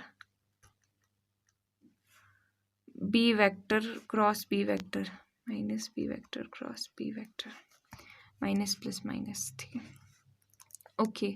अब यहाँ पर देखो ये दोनों सेम वेक्टर्स है, तो A vector cross A vector क्या होता है, ए वेक्टर अगर दो वेक्टर्स पैरेलल हो तो उसका क्रॉस प्रोडक्ट तो ज़ीरो होता है, ये चीज़ तो ज़ीरो के इक्वल है, ये भी चीज़ ज़ीरो के इक्वल है। ठीक है, तो ये तो ज़ीरो वेक्टर के इक्वल हो गया, प्लस अब ये चीज़ ए वेक्टर क्रॉस ए वेक्टर ये ऐसे ही रहने देते हैं। अब हमने देखा है कि A vector cross B vector किसके इक्वल होता है, minus times B vector cross A vectors. ठीक है, मतलब डायरेक्शन चेंज कर दी इसकी। ठीक है, अब इसकी भी अगर हम डायरेक्शन चेंज कर दे तो ये साइन चेंज हो जाएगा, इसकी डायरेक्शन हमने चेंज कर दी। पहले बी क्रॉस ए हो रहा था, अब ए क्रॉस बी कर दिया तो साइन चेंज हो गया, माइनस से प्लस का हो गया। ठीक है, या फिर आप इसको भी, इसका भी साइन चेंज कर सकते हो अगर सॉल्व करने के लिए आपने करना है। ठीक है, तो ये हो गया ऐसे, पर यहाँ पर हमें ए क्रॉस बी प्रूफ करना है ना, अगर बी क्रॉस ए प्रूफ करना होता तो आप इसका साइन चेंज कर लेते हैं। ठीक है, तो अब ये दोनों प्लस हो जाएंगे, 2a क्रॉस बी वेक्टर, ये राइट हैंड साइड के इक्वल है, हैंस शोड। ठीक है, सिंपल सी प्रॉपर्टीज़ यूज़ हुई थी इसमें, दो प्रॉपर्टीज़ यूज़ हुई थी। एक कि अगर दो वेक्टर्स पैरेलल हो या दो सेम वेक्टर्स का क्रॉस प्रोडक्ट हो रहा हो तो उसकी वैल्यू ज़ीरो ही होती है। ठीक है, आप ऐसे भी देख सकते हो ए बी साइन थीटा करके, साइन इन दोनों के बीच में थीटा कितना होगा, 0 डिग्री होगा, और साइन 0 0 होता है। ठीक है, तो इस तरह से नेक्स्ट क्वेश्चन करते हैं। क्वेश्चन नंबर 5 में पूछा है लैम्डा और म्यू की वैल्यू आपको निकालनी है। ये जो लैम्डा और म्यू है अननोन, इसकी वैल्यू निकालनी है। अगर कंडीशन दी हुई है कि अगर क्रॉस प्रोडक्ट इक्वल टू 0 है, ठीक है, बता भी दिया है कि क्रॉस प्रोडक्ट 0 है, तो वैल्यू कैसे सॉल्व करेंगे, फाइंड आउट करेंगे इसी कंडीशन को यूज़ करके। गिवन क्या है कि 2i cap plus 6j cap plus 27k cap, यहाँ पे सारे नोन है रखे हुए, मतलब क्रॉस क्रॉस क्रॉस प्रोडक्ट हो रहा है इनका, ये चीज़ इक्वल टू 0 वेक्टर है। मतलब इसका मतलब क्या है कि इसका क्रॉस प्रोडक्ट निकाल देते हैं पहले। क्रॉस प्रोडक्ट कैसे, पहले आपने डायरेक्शंस लिखनी है, आई कैप जे कैप के कैप, फिर जो पहला वेक्टर दिया हुआ है उसके कंपोनेंट्स लिख दो, 2 6 एंड 27, 2 6 एंड 27, फिर दूसरे के कंपोनेंट्स लिख दो, 1 लैम्डा एंड म्यू, ये म्यू है, 1 lambda and mu equal to किसके इक्वल है, ये 0 वेक्टर के। अब इसको सॉल्व कर देते हैं, कैसे सॉल्व करते हैं, आई कैप और आई कैप की रो और कॉलम इग्नोर कर दो, बाकी सब लिख दो, 627 lambda mu, 627 lambda and mu minus j cap. ठीक है, अब माइनस ये अगला वाला ये हो गया ना, अब जे कैप बाकी इसकी रो और कॉलम इग्नोर कर दो, 227 1 mu, 227 1 and mu plus k cap, के कैप, अब के कैप वाली रो और वो भी कॉलम इग्नोर कर दो, 261 lambda, 261 and lambda equal to 0 vector के इक्वल है ये। अब इसको सॉल्व कर दो, ये सिंपल डिटर्मिनेंट निकाल रहे हैं अभी हम, i cap 6 mu minus lambda into 27 lambda minus j cap 2 into mu 2 mu minus 27 into 1 27 plus k cap 2 into lambda 2 lambda minus 1 into 6 6 equal to 0 vector. अब ये देखो, ज़ीरो वेक्टर का मतलब क्या है कि zero I cap plus zero J cap plus zero के cap है, ठीक है, इसका मतलब ये है। तो अगर आप कंपेयर करोगे, इसका मतलब क्या है कि अगर आप आई कैप के कंपोनेंट्स कंपेयर करोगे, दिस इम्प्लाइज ये आई कैप का कंपोनेंट है 6 mu minus 27 lambda equal to 0 के इक्वल है ये, ठीक है। यहाँ पे कंपोनेंट्स कंपेयर करोगे ना, आई कैप की स्केलर कंपोनेंट, जे कैप के भी, इसका मतलब, या सिंपली मान लो कि ये 0 के इक्वल है, तो आप अलग अलग से लिख सकते हो, ठीक है। पर ऐसे एक्चुअल में जो करेक्ट एक्सप्लेनेशन है वो ये है कि यहाँ पे आई कैप के कंपोनेंट्स कंपेयर कर रहे हो आप, जे कैप के स्केलर कंपोनेंट्स कंपेयर कर रहे हो, ये वाली टर्म के स्केलर कंपोनेंट्स इसके भी, ठीक है। तो यहाँ पर क्या है, -2 म्यू माइनस 27, ये भी 0 के इक्वल है, ठीक है। एंड ये चीज़ भी 0 के इक्वल है, 2 लैम्डा माइनस 6 इक्वल टू 0, ठीक है। तो अब इसको सिंप्लीफाई कर लेते हैं, सॉल्व कर लेते हैं। अब यहाँ पर देखो, यहाँ से तो डायरेक्टली लैम्डा की वैल्यू आपको आती हुई नज़र आ रही है क्या, -6 दूसरी तरफ गया तो 6 लैम्डा इक्वल टू 6/2 2 3, लैम्डा की वैल्यू आ गई 3 डायरेक्टली, डन, एक वैल्यू तो आ गई। अब यहाँ पर दूसरी वैल्यू भी निकलती हुई दिख रही है, -2 म्यू माइनस माइनस प्लस हो गया 27 इक्वल टू, ये 27 दूसरी तरफ गया तो माइनस का हो गया, माइनस से माइनस कैंसिल, म्यू आ गया 27/2, ठीक है। तो म्यू की वैल्यू भी आ गई। और कुछ पूछा था क्या इस क्वेश्चन में, नहीं, दो ही वैल्यूज़ फाइंड आउट करनी थी, तो ये तो इजीली आ गई। तो therefore required value of mu and lambda, ये चीज़, तो ये हमने यहाँ पे कंक्लूड भी कर दिया। अब एक बार फिर से देखो, हमने क्या किया, यहाँ पर बोला था कि इसका जो क्रॉस प्रोडक्ट है वो 0 वेक्टर के इक्वल है, इसका मतलब इसका क्रॉस प्रोडक्ट निकाल देते हैं। वो 0 क्रॉस प्रोडक्ट हमने निकाला। क्रॉस प्रोडक्ट कैसे निकलता है, डिटर्मिनेंट निकाल करके, डिटर्मिनेंट में एलिमेंट्स कैसे फिल करोगे, पहली रो में डायरेक्शन, फिर सेकेंड रो में ये वेक्टर के स्केलर कंपोनेंट्स, फिर इस वेक्टर के स्केलर कंपोनेंट्स पुट कर दिए, ठीक है, ये सारे एलिमेंट्स आ गए, और उसके बाद इसको एक्सपेंड करना शुरू किया, मतलब सिंपली डिटर्मिनेंट सॉल्व किया। और उसके बाद हमने देखा कि ये 0 वेक्टर के इक्वल है, मतलब 0 आई कैप 0 जे कैप 0 के कैप, तो आई कैप वाले, जे कैप वाले, के कैप वाले कंपोनेंट्स कंपेयर किए, तो ये चीज़ भी 0 के इक्वल लिख सकते हैं, ये चीज़ भी 0 के इक्वल लिख सकते हैं, ये चीज़ भी 0 के इक्वल लिख सकते हैं, तो लिख दिया। अब यहाँ पर कहा, हमने अपना दिमाग चलाया कि हाँ चलो, यहाँ से तो डायरेक्टली लैम्डा की वैल्यू आ रही है, यहाँ से म्यू की वैल्यू आ रही है, तो वही तो निकालना था, और क्या था क्वेश्चन में पूछा हुआ, तो रिक्वायर्ड वैल्यूज आ गई और आंसर आ गया। क्वेश्चन नंबर 6 में पूछा है, given that A vector dot B vector equal to 0 and A vector cross B vector, देखो यहाँ पे स्केलर प्रोडक्ट दिया है, यहाँ पर वेक्टर प्रोडक्ट दिया है, यहाँ पे मतलब डॉट प्रोडक्ट, यहाँ पे cross product, what can you conclude about vectors A and B, तो आप क्या बता सकते हो इन वेक्टर्स को देखिए। अब डॉट प्रोडक्ट का मतलब देखो, डॉट प्रोडक्ट 0 है, इसका मतलब क्या होता है कि वो दोनों वेक्टर्स एक दूसरे के परपेंडिकुलर है, ठीक है। एक चीज़ कि ये दोनों वेक्टर्स एक दूसरे के परपेंडिकुलर है, ऐसे है ये वेक्टर्स, ये पता चल रहा है ए डॉट बी वेक्टर के 0 होने से, या फिर ये वेक्टर 0 है, या फिर ये वेक्टर, इस वेक्टर का मैग्नीट्यूड 0 है, ठीक है, ये भी पता चल रहा है ना, ठीक है, कि या तो अगर, क्योंकि ए डॉट बी वेक्टर क्या है, ए बी कॉस थीटा ना, तो ये तभी 0 हो सकता है, ये चीज़ तभी 0 हो सकती है या तो थीटा 90 डिग्री हो, यानी एक दूसरे के परपेंडिकुलर हो ये, क्योंकि कॉस 90 डिग्री 0 होता है, या फिर ये 0 हो, मतलब मैग्नीट्यूड ऑफ ए 0 हो, या फिर ये बी 0 हो, यानी मैग्नीट्यूड ऑफ बी 0 हो, ठीक है।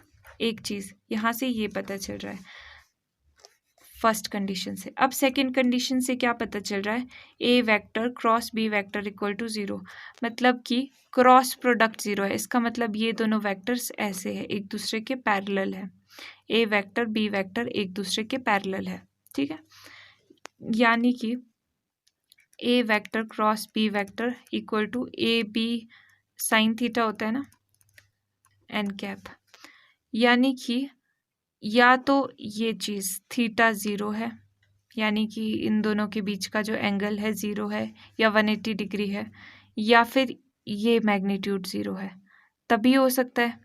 ठीक है, इन तीन में से कोई एक कंडीशन होगी। अब इसने दोनों कंडीशंस एक साथ दी हुई है कि गिवन दैट ये भी है और ये भी है, तो क्या कंक्लूड कर सकते हो। तो अब ये देखो, अब ये दोनों कंडीशन एक साथ तो रह नहीं सकती कि ये परपेंडिकुलर भी हो और ये पैरेलल भी हो, ऐसे तो हो नहीं सकता। इसका मतलब ये केस तो है नहीं। ठीक है, ये जो हम सोच रहे थे कि ये दोनों एक दूसरे के परपेंडिकुलर है या ये दोनों एक दूसरे के पैरेलल है, ये वाला केस तो गया, ये थीटा वाला एंगल तो यहाँ पर से गया। अब हो क्या सकता है कि ये ए का मैग्नीट्यूड और बी का मैग्नीट्यूड, इनमें से किसी एक का मैग्नीट्यूड ज़ीरो होगा, तभी ये ज़ीरो हो सकते हैं, तभी ये दोनों कंडीशंस होल्ड कर सकती है। यानी एक वेक्टर ज़ीरो वेक्टर है, इसका मैग्नीट्यूड ही नहीं है एक वेक्टर का, किसी एक वेक्टर का। अगर मैग्नीट्यूड ज़ीरो होगा तो यहीं पे पॉइंट जैसा होगा ना, वो यहाँ पे ये पॉइंट वेक्टर है और ये बी वेक्टर फिर ये पूरा होगा, या फिर बी वेक्टर ऐसा पॉइंट होगा, ए वेक्टर ऐसा होगा। ठीक है, ऐसा कुछ होगा, समझ रहे हो।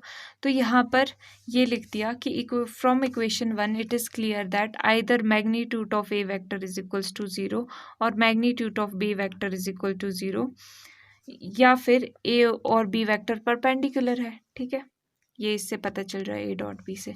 अब इक्वेशन 2 से क्या क्लियर है कि या तो मैग्नीट्यूड ए वेक्टर का 0 है, ठीक है, या मैग्नीट्यूड बी वेक्टर का 0 है। ठीक है, magnitude of B vector is equal to 0,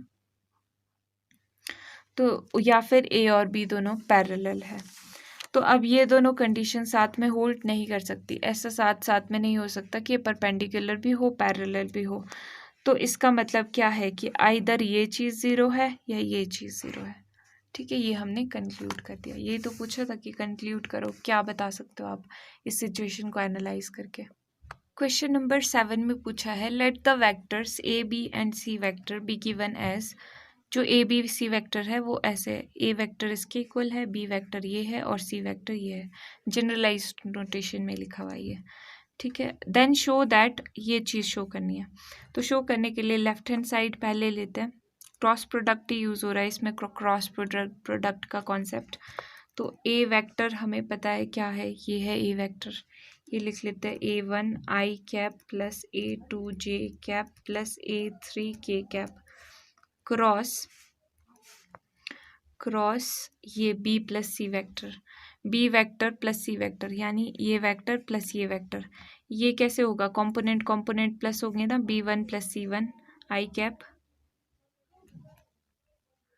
plus B2 plus C2 j cap.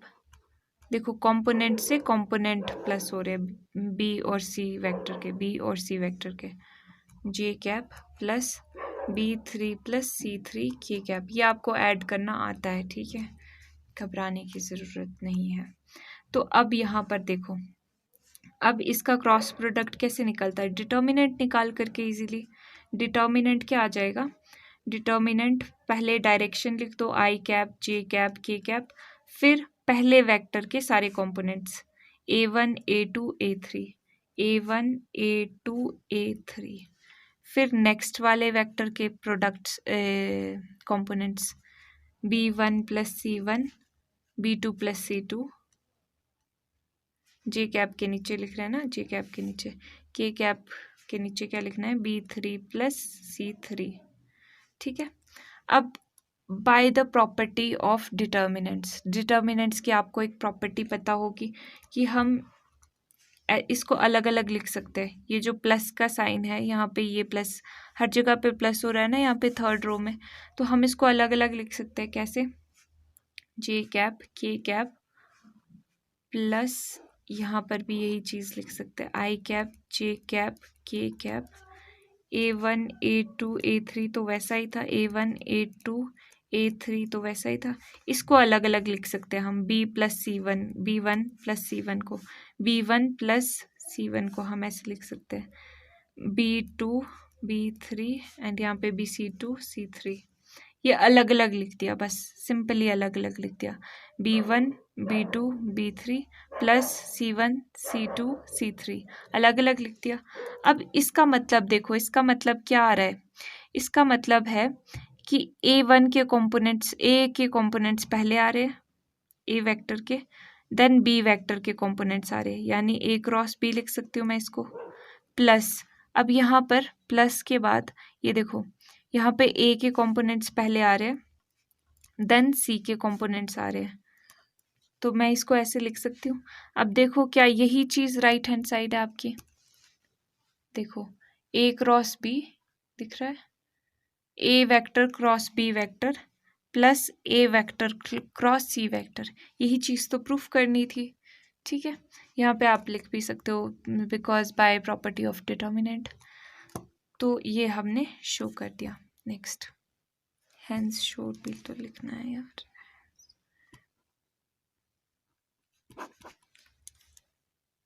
Question number 8 में पूछा है, if either A vector is equal to 0 और बी वेक्टर इक्वल टू 0, ठीक है, या तो ए वेक्टर 0 वेक्टर है या बी वेक्टर 0 वेक्टर है, then A vector cross B vector is equal to 0 vector. ठीक है, देन इसका मतलब क्या है कि अगर आप ए वेक्टर का क्रॉस प्रोडक्ट निकालोगे बी वेक्टर के साथ तो क्या आता है, ये A B sine theta N cap. अब 0 ए वेक्टर दिया हुआ है इन्होंने कि ए वेक्टर 0 वेक्टर है, यानी कि इसका मैग्नीट्यूड क्या है, 0 है, ए वेक्टर का जो मैग्नीट्यूड है वो 0 है, क्या इसका मतलब यही है ना, और बी वेक्टर का भी मैग्नीट्यूड 0 है, तो 0 इंटू समथिंग 0 हो गया, मतलब ये चीज़ 0 के इक्वल आती है, 0 वेक्टर के इक्वल। ठीक है, 0 वेक्टर के इक्वल आती है। अब ये पूछ रहे हैं कि ये चीज़ तो ट्रू होती है पता है, but is the converse true, क्या इसका कन्वर्स भी ट्रू है? इसका मतलब एक बार फिर से समझ लो कि ये अगर आपको पता है कि ये 0 वेक्टर है तो इसका मतलब ये डेफिनेटली आप कह सकते हो पूरी श्योरिटी के साथ कि इसका जो क्रॉस प्रोडक्ट है वो भी 0 है। पर क्या कन्वर्स भी आप कह सकते हो कि अगर आपको पता है कि ये चीज़ 0 है, आपको सिर्फ इतना पता है कि ये चीज़ 0 वेक्टर है, तो क्या आप पूरी श्योरिटी के साथ आप ऐसा कंक्लूड कर सकते हो कि ये वेक्टर और ये वेक्टर भी 0 है, ये वेक्टर 0 है? क्या आप ये पूरी श्योरिटी के साथ कंक्लूड कर सकते हो? ये पूछा है कि ये कन्वर्स भी ट्रू है क्या, कि अगर आप को ये इन्फॉर्मेशन पता हो और ये आप इससे डिराइव कर सकते हो क्या? नहीं, इसका आंसर है नहीं। अगर ये चीज़ होल्ड कर रही है, ये चीज़ ज़रूरी नहीं है कि होल्ड करे, ज़रूरी नहीं है कि ये वेक्टर 0 वेक्टर ही हो। ठीक है, क्या कहना चाह रही हूँ कि हमें ये इन्फॉर्मेशन गिवन हो, अगर हमें ये इन्फॉर्मेशन गिवन हो तो ज़रूरी नहीं है कि ए वेक्टर और बी वेक्टर 0 वेक्टर है तभी इसका क्रॉस प्रोडक्ट 0 हो। समझ रहे हो आप? ए वेक्टर और बी वेक्टर कुछ और भी हो सकते हैं, जैसे फॉर एग्जांपल ए वेक्टर अगर आई कैप है, बी वेक्टर भी आई कैप है, तो इनका क्रॉस प्रोडक्ट ज़रा निकाल के देखो, आई कैप क्रॉस आई कैप। अब सेम वेक्टर्स है, ठीक है, सेम वेक्टर्स का क्रॉस प्रोडक्ट वैसे ही 0 होता है, पर आप देख रहे हो यहाँ पर ये 0 नहीं है, ये 0 वेक्टर नहीं है, तो हम बिल्कुल श्योरिटी के साथ नहीं कह सकते कि अगर ये चीज़ 0 आ रही है तो इसका मतलब ये और ये 0 होगा ही होगा, ये श्योरिटी नहीं है। ये इसकी ए वेक्टर की वैल्यू कुछ और हो, बी वेक्टर की कुछ और हो, मतलब आई कैप या जे कैप के कैप या कोई भी दो सेम वेक्टर्स हो, ठीक है, तब भी तो 0 हो सकता है इनका क्रॉस प्रोडक्ट। समझ रहे हो आप? तो इसलिए ये हम श्योरिटी के साथ नहीं कह सकते, इसका कन्वर्स ट्रू नहीं है। तो हमने जस्टिफाई कैसे किया है इसका आंसर, कि हमने लिख दिया है कि इफ़ दिस होल्ड्स, ठीक है, ये होल्ड कर रहा है, ये करेक्ट बात बोली आपने, पर converse is not true, converse true नहीं है। कि इसका मतलब क्या है कि इफ़ अगर ये होल्ड कर रहा है देन ये भी होल्ड करना चाहिए, ये दिस मे और मे नॉट होल्ड, मे और मे नॉट होल्ड, हो सकता है होल्ड करे या हो सकता है ना करे। For example consider the vector, अगर आप ए वेक्टर को आई कैप मान लो, बी वेक्टर को आई कैप मान लो, तो अब यहाँ पर ये देख लो कि ये तो 0 वेक्टर है नहीं, ये ज़ीरो वेक्टर नहीं है, ये यूनिट वेक्टर्स है, ठीक है। ये ज़ीरो वेक्टर नहीं है, बट इनका क्रॉस प्रोडक्ट अगर आप निकालोगे तो वो ज़ीरो वेक्टर आ रहा है। तो हमने जस्टिफाई कर दिया, जस्टिफाई भी कर दिया, ठीक है। एक बार फिर से समझ लो, यहाँ पर क्या पूछा है कि अगर ये कंडीशन आपको गिवन है, ठीक है, ये इन्फॉर्मेशन आपको गिवन है, तो हम श्योरिटी से बता सकते हैं कि ये ज़ीरो है।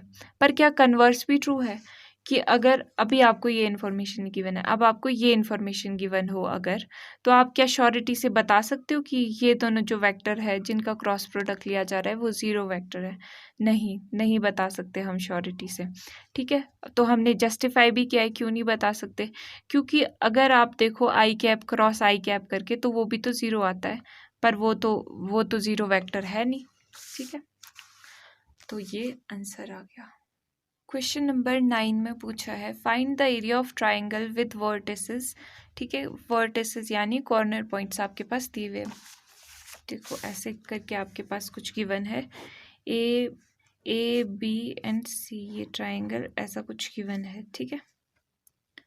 तो ऐसे आप लिख सकते हो, इस ट्राइंगल को बना सकते हो। ए पॉइंट क्या है 1 1 and 2, B point 2 3 and 5 given है, और सी पॉइंट है 1 5 5, ठीक है। सबसे पहले तो इसको अगर हमें सॉल्व करना है तो इसके कॉरेस्पॉन्डिंग, क्योंकि वेक्टर्स की बात कर रहे हैं हम, ठीक है, वेक्टर्स का यूज़ करके हम area of triangle find out करने वाले हैं यहाँ पर। तो इसके कॉरेस्पॉन्डिंग पोजीशन वेक्टर लिखना पड़ेगा। मान लो इसके कॉरेस्पॉन्डिंग जो पोजीशन वेक्टर है ए वेक्टर नाम दे देते हैं, इसके कॉरेस्पॉन्डिंग बी वेक्टर, इसके कॉरेस्पॉन्डिंग सी वेक्टर। अब ए वेक्टर क्या आ जाएगा, आई कैप प्लस जे कैप प्लस 2 टाइम्स के कैप, ये आई कैप का स्केलर कंपोनेंट, ये जे कैप का, ये के कैप का। सिमिलरली बी वेक्टर क्या लिख सकते हो, 2 I cap plus 3 J cap plus 5 K cap. C vector क्या लिख सकते हो, आई कैप प्लस 5 जे कैप प्लस 5 के कैप, ठीक है। ये चीज़ समझ गए, यहाँ पर भी लिख दो B vector 2 I cap plus 3 J cap plus 5 K cap, and C vector equal to I cap 1 I cap, मतलब आई कैप सिंपल लिख सकते हो, जे कैप प्लस 5 के कैप, ठीक है।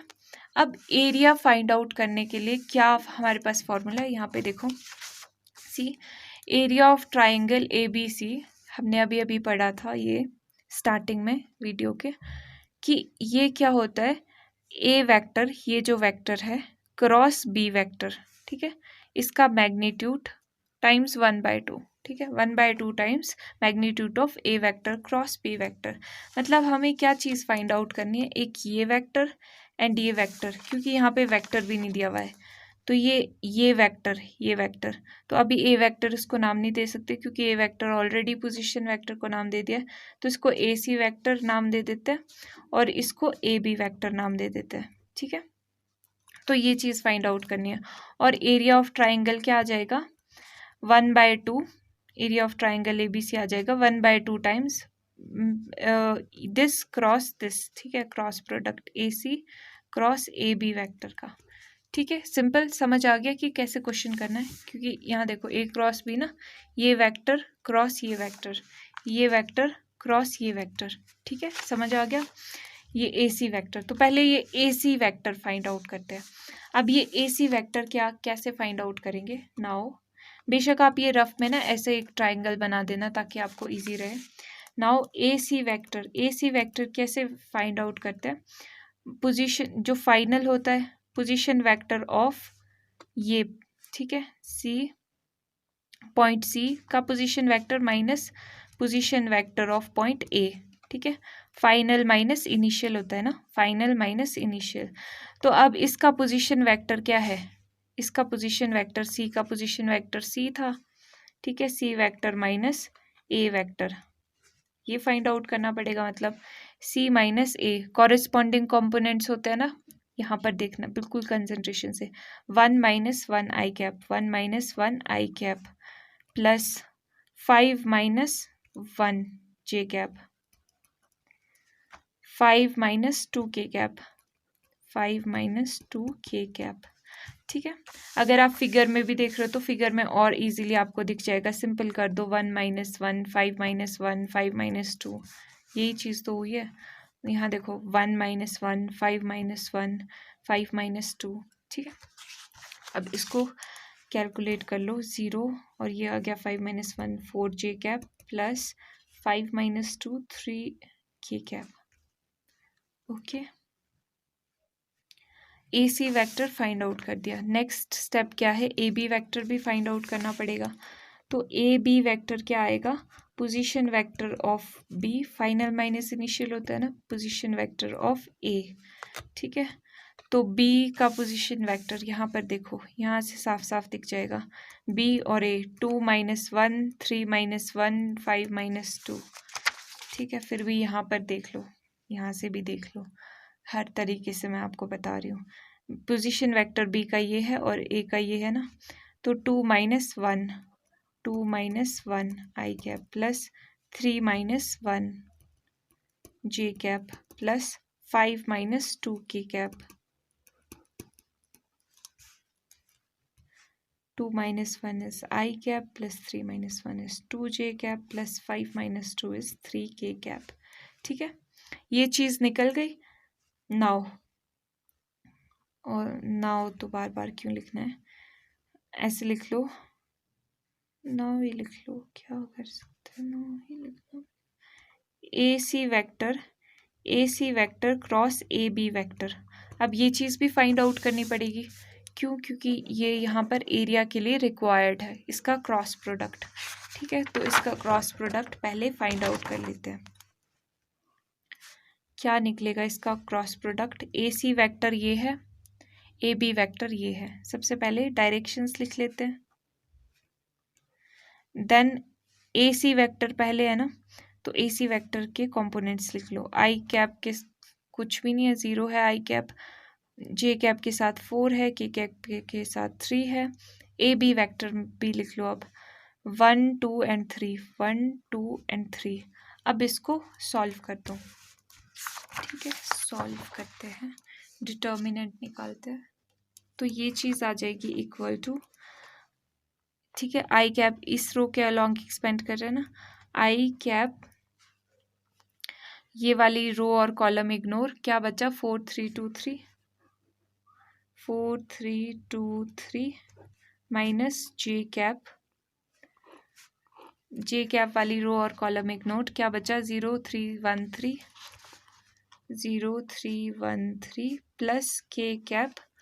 अब के कैप वाली रो और कॉलम इग्नोर कर दो, क्या बचा 0 4 1 2 0 4 1 एंड 2। अब सॉल्व कर लो फर्दर, अब इसको सॉल्व करना इजी है। तो यहाँ पे देखो, आई cap 4 3 12 minus 2 3 6 minus j cap 0 3 0 minus 1 into 3 3 plus k cap 0 into 2 0 minus 1 into 4 4।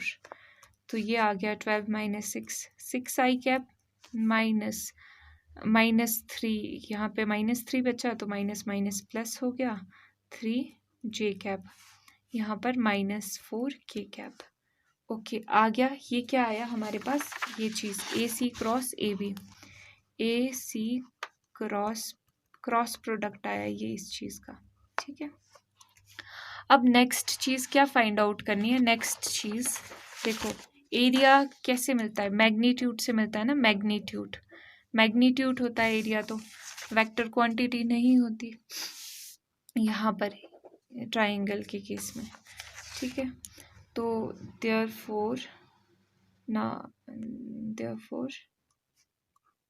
A C vector cross A B vector क्या आ जाएगा, मैग्नीट्यूड, इसका मैग्नीट्यूड निकालना आपको आता है, 6 का स्क्वायर, कंपोनेंट्स का स्क्वायर और उसको ऐड, 3 का स्क्वायर प्लस माइनस 4 का स्क्वायर, तो ये आ जाएगा 6 का square is 36 plus 9 plus 16, add कर लो, 6 6 12 प्लस 9 21 2 2 5 61, ठीक है। ये चीज़ आ गई, इसका डिटर्मिनेंट आया अभी। अब कंक्लूड कर सकते हैं, सारी चीज़ें हमें पता चल चुकी है, ये हमने रफ पे पहले लिख दिया था कि एरिया क्या आएगा, therefore area of triangle A B C is equal to 1/2 times. अब ये जो फॉर्मूला हमने किया था, ठीक है, अब ये फॉर्मूला लिख देते हैं। 1/2 times magnitude of A C cross A B vector equal to 1/2। अब मैग्नीट्यूड क्या आया था? √61 स्क्वायर यूनिट्स। ये आ गया आंसर। तो एक बार फिर से देख लेते हैं यहाँ पर कैसे हमने इस क्वेश्चन को अप्रोच किया। हाँ, 9th क्वेश्चन था ना ये। सबसे पहले पॉइंट्स दिए हुए थे हमारे पास, सिर्फ पॉइंट्स थे दिए हुए, और पूछा था कि एरिया निकालो आप ट्राइंगल का। तो पॉइंट्स थे, मतलब कि हम पोजीशन वेक्टर लिख सकते थे, उसके कॉरेस्पॉन्डिंग ये हमने लिख दिए। अब पोजीशन वेक्टर पता था तो हम लाइन बना सकते थे, क्योंकि अभी तो सिर्फ ये 3 पॉइंट्स थे ना, पॉइंट्स की इन्फॉर्मेशन थी, अभी लाइन बनानी बाकी थी। तो हमने ये ए सी लाइन फाइंड आउट कर ली कि ये इस लाइन का लाइन क्या वेक्टर, ये वेक्टर कौन सा है और ए बी वेक्टर कौन सा है। यहाँ पे हम साथ में रफ पे ये ड्रॉ करते रहे ताकि हमें इजीली पता चल जाए, ठीक है। और हमने रफ पे ये भी देख लिया कि क्या क्या चीज़ों की रिक्वायरमेंट है, ताकि बार बार हम कंफ्यूज ना हो जाए कि क्या करना है नेक्स्ट पे, ठीक है। तो हमें ए सी पता करना था और ए बी पता करना था। ए सी और ए बी हमने पता कर लिया। फिर उसके बाद इनका क्रॉस प्रोडक्ट जानना था, फिर क्रॉस प्रोडक्ट निकाल दिया, ठीक है। क्रॉस प्रोडक्ट सिंपल निकालना हमने सीख लिया है बहुत बार। अब क्रॉस प्रोडक्ट निकालना था, पर क्रॉस प्रोडक्ट से सिंपल काम नहीं चल रहा था हमारा, हमें इसका मैग्नीट्यूड चाहिए था। इसका मैग्नीट्यूड हमने निकाल दिया, मैग्नीट्यूड आ गया। तो अब सारी चीज़ें हमारे पास तैयार थी, हमने फॉर्मूले में पुट कर दी कि area of triangle A B C क्या है, दिस थिंग। तो ये आ गया आंसर, दिस स्क्वायर यूनिट्स आ गया आंसर। क्वेश्चन नंबर 10 में पूछा है, find the area of parallelogram whose adjacent sides are determined by vectors. अब पैरेललोग्राम का एरिया निकालना है। ये पैरेललोग्राम ऐसा होता है ना, ठीक है, इसका आपको एरिया निकालना है। ए वेक्टर गिवन है, बी वेक्टर गिवन है, ठीक है, इसमें तो कोई ज़्यादा काम भी नहीं है। एरिया ऑफ पैरेललोग्राम क्या होता है? Magnitude of A cross B, simple, ठीक है। मतलब ए वेक्टर हमें पता है, बी वेक्टर हमें पता है, सिंपल क्या निकालना है, ए क्रॉस बी वेक्टर निकालना है ना, और उसका मैग्नीट्यूड। तो पहले ए क्रॉस बी वेक्टर निकाल लेते हैं। क्या आएगा? ए क्रॉस बी वेक्टर कैसे निकालोगे? पहले डायरेक्शंस लिख लेनी है, वही चीज़। देन ए वेक्टर पहले है ना, तो इसके कंपोनेंट्स लिख लो, 1 -1 एंड 3। देन बी वेक्टर्स के लिख लो 2 -7 एंड 1। अब सॉल्व कर दो। आई कैप वाली रो और कॉलम इग्नोर, -1 3 -7 और 1, माइनस जे कैप। अब जे कैप वाली रो और कॉलम इग्नोर, 1 3 2 1, 1 3 2 1 बचा, प्लस के कैप। अब के कैप वाली रो और column ignore, 1 -1 2 and -7, 1 -1 2 and -7। I cap -1 into -1 -1 -7 into 3 -21, तो माइनस माइनस प्लस हो गया, minus j cap 1 1 1 -236 plus k cap 1 into -7 -7 minus 2 into -1 -2 आ गया, minus minus again plus, and ये 21 -1 20 आई कैप, -6 + 1 -5 आ गया, -5 माइनस इंटू माइनस प्लस हो गया, 5 जे कैप, माइनस ये आ गया -5 -5 के कैप, ठीक है, आ गया ए क्रॉस बी वेक्टर। अब ए क्रॉस बी वेक्टर से काम नहीं चलेगा, हमें इसका मैग्नीट्यूड निकालना है। क्या निकालना है? मैग्नीट्यूड। तो मैग्नीट्यूड, या चलो मैग्नीट्यूड निकाल लेते हैं, इक्वल टू क्या आ जाएगा इसका मैग्नीट्यूड, इनका स्क्वायर, ठीक है, और इसको ऐड करना है, 5 का स्क्वायर प्लस -5 का स्क्वायर। तो ये आ जाएगा 20 का स्क्वायर 400, 5 का स्क्वायर 25, -5 का स्क्वायर भी 25 ही होता है, तो 25 25 50, 450 हो गया ये, √450। तो अब √450 क्या आता है? अब ये 450 को देखो, 450 अब परफेक्ट स्क्वायर नहीं है ना, तो इसको परफेक्ट स्क्वायर बनाते हैं। देखो 450 परफेक्ट स्क्वायर कैसे नहीं है, ये देखो अगर आप इसका निकालते हो, देखो 0 आ गया, मतलब ये पूरा 50 बच गया यहाँ पे ना, तो 2 2 4 हुआ। अब यहाँ पे 0, तो 0 मल्टीप्लाई करने से आएगा मिनिमम 0 इंटू दिस थिंग, तो 0 आ गया। ठीक है, और क्या हो सकता है, फिर भी 50 बचेगा ना, 1 कर देंगे तो 41 आ जाएगा, 1 करेंगे तो 41, तब भी यहाँ पर कुछ बच रहा है। ठीक है, यहाँ पर 9 बच रहा है। तो मतलब इसको परफेक्ट स्क्वायर बनाने के लिए कुछ आपको मल्टीप्लिकेशन करो। तो एक चीज़ देखो, अगर आप 225 मल्टीप्लाई बाय 2 करते हो, 225 क्यों चूज़ किया हमने, क्योंकि ये परफेक्ट स्क्वायर है, इसका पता है आपको कि 15 होता है इसका अंडर रूट, तो इसका अंडर रूट 15 और ये 2, इस तरह से आ गया स्क्वायर यूनिट आंसर। इतना भी रख सकते हो आप, ये भी गलत नहीं होगा, स्क्वायर यूनिट। तो ये देखो कितना आसान था ये। यहाँ पे आप लिखोगे, लिखना भी है, कंक्लूड ऐसे यहाँ पे मत कर देना। देयरफॉर एरिया ऑफ पैरेललोग्राम, तो ऐसे हमने ये कंक्लूड कर दिया। यहाँ पर मत लिखना स्क्वायर यूनिट, क्योंकि यहाँ पर एरिया नहीं बता रहे हो ना आप, यहाँ पर बता रहे हो, तो यहाँ पे लिखना। ठीक है, तो ये आ गया आंसर। एक बार फिर से देख लो क्या किया है। पैरेललोग्राम का एरिया निकालना था, जिसमें ए वेक्टर भी पहले से ही गिवन था, बी वेक्टर भी गिवन था। तो एरिया क्या होता है पैरेललोग्राम का, modulus of A vector cross B vector. तो मतलब A vector cross B vector निकालना पड़ा इसके लिए, और मॉड्यूलस निकालना पड़ा। तो मॉड्यूलस में यहाँ तक भी निकालो तो भी ठीक है, अगर आपको फर्दर सिंप्लीफाई करना है तो ज़्यादा अच्छा रहेगा। ठीक है, तो एरिया ऑफ पैरेललोग्राम निकल गया इतने स्क्वायर यूनिट्स, और आ गया आंसर।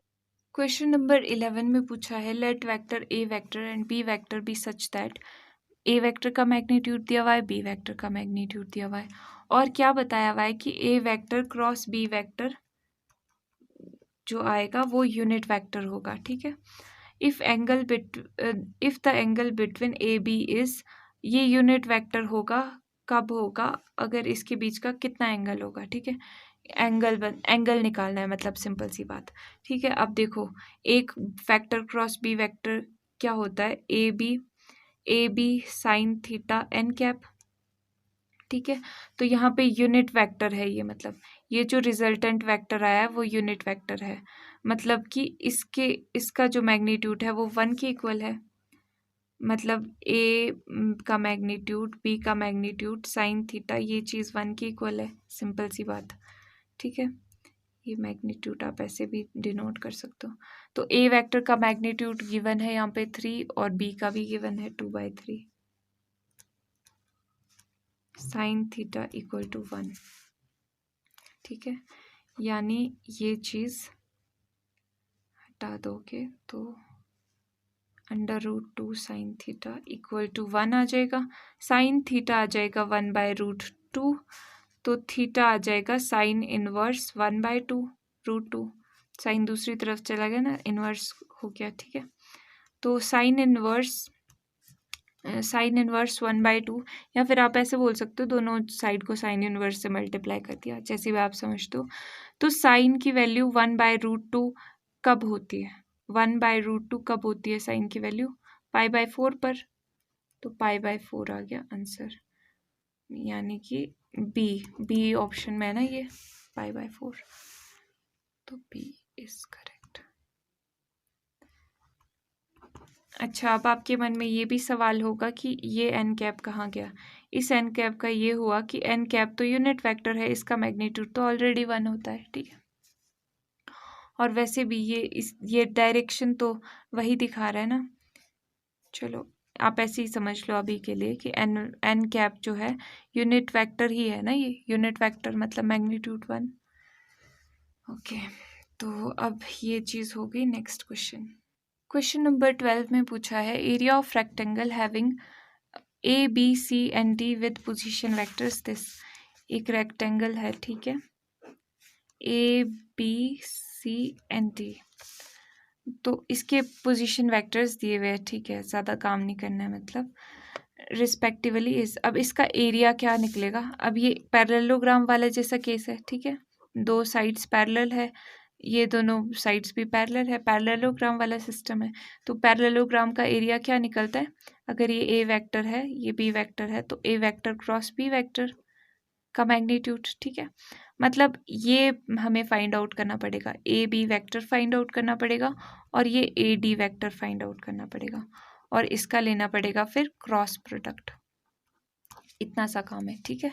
तो A B vector find out करते हैं, ए बी वेक्टर।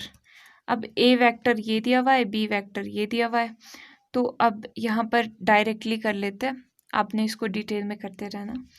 तो डायरेक्टली कैसे करेंगे, i cap minus this final minus, चलो कर ही लेते हैं, position vector of B minus position vector of A, ठीक है।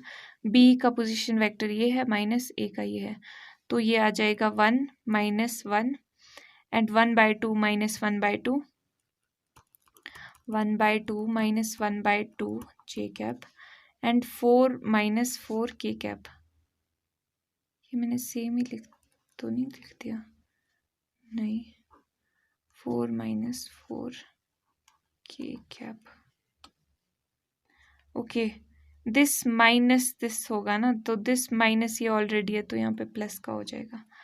देखो 1 माइनस यहाँ पे क्या चीज़ हो रही है, 1 माइनस -1 हो रहा है, तो 1 + 1 हो गया ना, यहाँ पर ये चीज़ करेक्ट कर लेना। तो ये आ गया 2i कैप, बाकी ये चीज़ 0 हो गई, ये चीज़ 0 हो गई, ओके। ए बी निकल गया। अब नेक्स्ट चीज़ क्या निकालनी है, ए डी, ये निकल चुका है, ए डी निकालते हैं अब।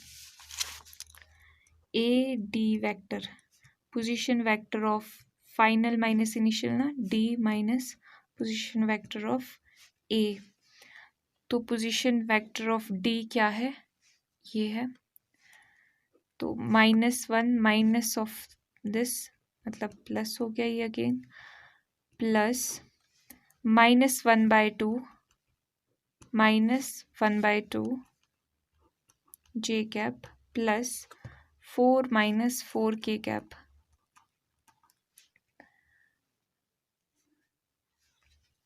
तो ये आ जाएगा 2i कैप, ये माइनस माइनस माइनस यहाँ पे सॉल्व कर लेती हूँ मैं क्योंकि जगह कम है, -1/2 -1/2 क्या आ जाएगा, 2 LCM आ गया, -1 -1 -2/2 यानी कि बच गया -1।